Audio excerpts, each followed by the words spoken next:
कंगना रनौत जी। धन्यवाद अध्यक्ष महोदय जी। आज से 1 साल पहले हमारे माननीय गृह मंत्री श्री अमित शाह जी ने यशस्वी प्रधानमंत्री श्री नरेंद्र मोदी जी के नेतृत्व में पूरे देश के सामने संकल्प लिया था, घोषणा की थी कि मार्च 31 2026 तक हम ये जो माओवाद है, ये जो लेफ्टिस्ट वामपंथी टेररिज्म है, इसकी जड़ें जो है देश से उखाड़ फेंकेंगे। और आज इस सभा के द्वारा, इसके माध्यम से मैं हमारे गृह मंत्री जी को, हमारी सरकार को बहुत बहुत शुभकामनाएं देती हूँ। ये संकल्प सिद्ध करने के लिए उनकी बहुत सराहना करती हूँ। अध्यक्ष महोदय, 1967 में ये छोटी सी चिंगारी माओवाद की उठी थी। उस वक्त अगर कांग्रेस सरकार चाहती तो इसको उसी वक्त दबा सकती थी, लेकिन उन्होंने क्या किया, उल्टा उन्होंने आदिवासी लोगों को जो है वो सौतेला ट्रीटमेंट दिया। उनके बीच में जो एक वैचारिक दूरियां थी उनको कभी भी उन्होंने खत्म नहीं किया।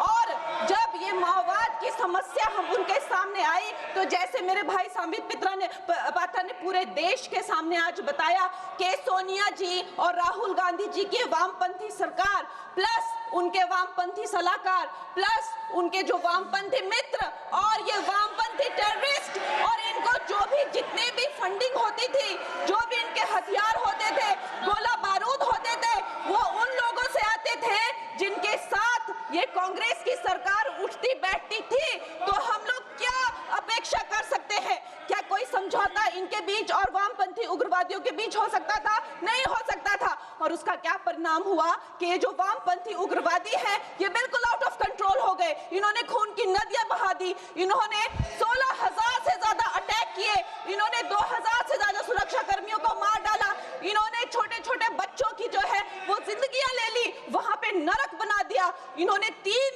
पीढ़ियां ये जो है नक्सलवाद की जो आग में है जो इन्होंने झोंक दी।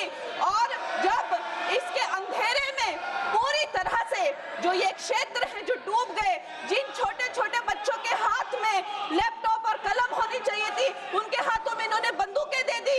अध्यक्ष महोदय, इन्होंने जब पूरी तरह से उनका भविष्य खत्म कर दिया तो पूरी तरह से अंधकार में तो अपना हाथ झटक लिया।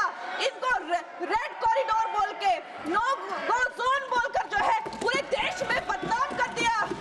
हम भी फिल्म इंडस्ट्री में हम सोचते थे कि इतने अच्छे जंगल हैं, वहां जाके कोई गांव की शूटिंग करते हैं, अच्छा कोई गाना बनाते हैं, लेकिन उस टाइम की जो व्यवस्था है वो क्या कहती थी, अरे ये जो आदिवासी लोग हैं ये बड़े ही उग्र होते हैं, ये देश के साथ नहीं रहना चाहते, वहां शूटिंग मत करिए।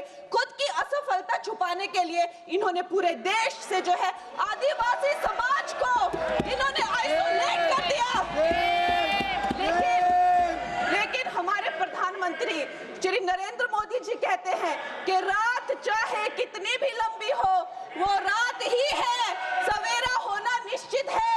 और 2014 में जब प्रधानमंत्री जी की सरकार आई और आज हम देखते हैं कि उन्होंने एक आदिवासी महिला को जो है वो राष्ट्रपति बनाया, उन्होंने हमारे सुरक्षा बलों को जो है वो सशक्त किया और उनको सशक्त करने के बाद उन्होंने वो रेड कॉरिडोर, वो भयानक नो गो जोन को जो है वापस लिया, वहां पे संविधान स्थापित किया। अध्यक्ष महोदय, मैं एक नई सांसद हूँ, मुझे 2 मिनट दीजिए। और खैर प्रधानमंत्री जी ने क्या विकास किया वहां पर, चाहे वो घर बनवाए हो, चाहे वो नल लगवाए हो, चाहे वो 70 लाख महिलाओं को 1,000 की मदद की हो, 21 किस्तों में 13,000 करोड़ दिए हो, या वहां पर जो है जितने भी काम किए हो वो मैं अगर शुरू कर दूं तो आज दिन से रात और रात से फिर दिन हो जाए तो उसमें मैं नहीं जाऊंगी। लेकिन मैं ये जरूर कहूंगी कि जो वहां पे डिजिटल पेमेंट्स हुई हैं उनका मैं बहुत ही ज्यादा सराहना करती हूँ। उससे जो नक्सलियों का जो वित्तीय नेटवर्क है वो टूटा है, जो वो वसूली का काम करते हैं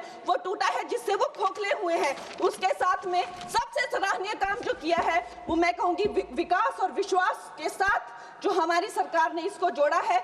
उसके उपरांत जो है उन्होंने जो समर्पण की नीति अपनाई है, 8,000 से ज्यादा युवा जो हैं वो समर्पण कर मुख्य धारा से जुड़े हैं, उनको 5 लाख की राशि और उनको रोजगार दिया जा रहा है।